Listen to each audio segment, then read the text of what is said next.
சங்கீதம் 22 அகிலேத் ஷகார் என்னும் ராகத்தில் பாடி ராக தலைவனுக்கு ஒப்புவிக்கப்பட்ட தாவீதின் சங்கீதம். என் தேவனே, என் தேவனே, ஏன் என்னை கைவிட்டீர்? எனக்கு உதவி செய்யாமலும் நான் கதறி சொல்லும் வார்த்தைகளை கேளாமலும் ஏன் தூரமாயிருக்கிறீர்? என் தேவனே, நான் பகலிலே கூப்பிடுகிறேன், உத்தரவு கொடீர். இரவிலே கூப்பிடுகிறேன், எனக்கு அமைதல் இல்லை. இஸ்ரவேலின் துதிகளுக்குள் வாசமாயிருக்கிற தேவரீரே பரிசுத்தர். எங்கள் பிதாக்கள் உம்மிடத்தில் நம்பிக்கை வைத்தார்கள். நம்பின அவர்களை நீர் விடுவித்தீர். உம்மை நோக்கி கூப்பிட்டு தப்பினார்கள். உம்மை நம்பி வெட்கப்பட்டு போகாதிருந்தார்கள். நானோ ஒரு புழு, மனுஷன் அல்ல. மனுஷரால் நிந்திக்கப்பட்டும் ஜனங்களால் அவமதிக்கப்பட்டும் இருக்கிறேன். என்னை பார்க்கிறவர்கள் எல்லாரும் என்னை பரியாசம் பண்ணி உதட்டை பிதுக்கி தலையை துணுக்கி, கர்த்தர் மேல் நம்பிக்கையா இருந்தானே, அவர் இவனை விடுவிக்கட்டும். இவன் மேல் பிரியமாயிருக்கிறாரே, இப்பொழுது இவனை மீட்டு விடட்டும் என்கிறார்கள். நீரே என்னை கற்பத்திலிருந்து எடுத்தவர். என் தாயின் முலைப்பாலை நான் உண்கையில் என்னை உம்முடைய பேரில் நம்பிக்கையாயிருக்க பண்ணினீர். கற்பத்திலிருந்து வெளிப்பட்ட போதே உமது சார்பில் விழுந்தேன். நான் என் தாயின் வயிற்றில் இருந்தது முதல் நீர் என் தேவனாயிருக்கிறீர். என்னை விட்டு தூரமாகாதேயும். ஆபத்து கிட்டு இருக்கிறது, சகாயரும் இல்லை. அநேகம் காளைகள் என்னை சூழ்ந்திருக்கிறது. பாசான் தேசத்து பலத்த எருதுகள் என்னை வளைந்து கொண்டது. பேரி கெர்ச்சிக்கிற சிங்கத்தை போல் என்மேல் தங்கள் வாயை திறக்கிறார்கள். தண்ணீரை போல ஊற்றுண்டேன். என் எலும்புகள் எல்லாம் கட்டுவிட்டது. என் இருதயம் மெழுகு போலாகி என் குடல்களின் நடுவே உருகிற்று. என் பெலன் ஓட்டை போல் காய்ந்தது.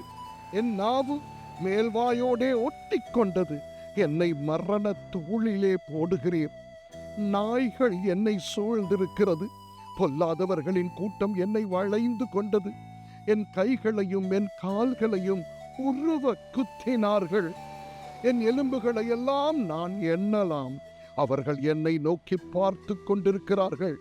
என் வஸ்திரங்களை தங்களுக்குள்ளே பங்கிட்டு என் உடையின் பேரில் சீட்டு போடுகிறார்கள். ஆனாலும் கர்த்தாவே, நீர் எனக்கு தூரமாகாதேயும். என் பெலனே, எனக்கு சகாயம் பண்ண தீவிரித்துக் கொள்ளும். என் ஆத்துமாவை பட்டயத்துக்கும் எனக்கு அருமையானதை நாய்களின் துஷ்டத்தனத்துக்கும் தப்புவியும். என்னை சிங்கத்தின் வாயில் இருந்து ரட்சியும்.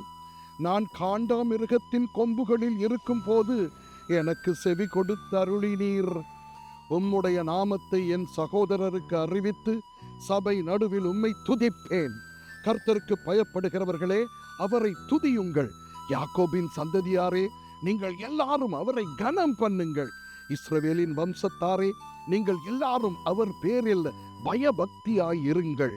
உபத்திரவப்பட்டவனுடைய உபத்திரவத்தை அவர் அற்பமாய் எண்ணாமலும் அருவருக்காமலும் தம்முடைய முகத்தை அவனுக்கு மறைக்காமலும் இருந்து தம்மை நோக்கி அவன் கூப்பிடுகையில் அவனை கேட்டருளினார்.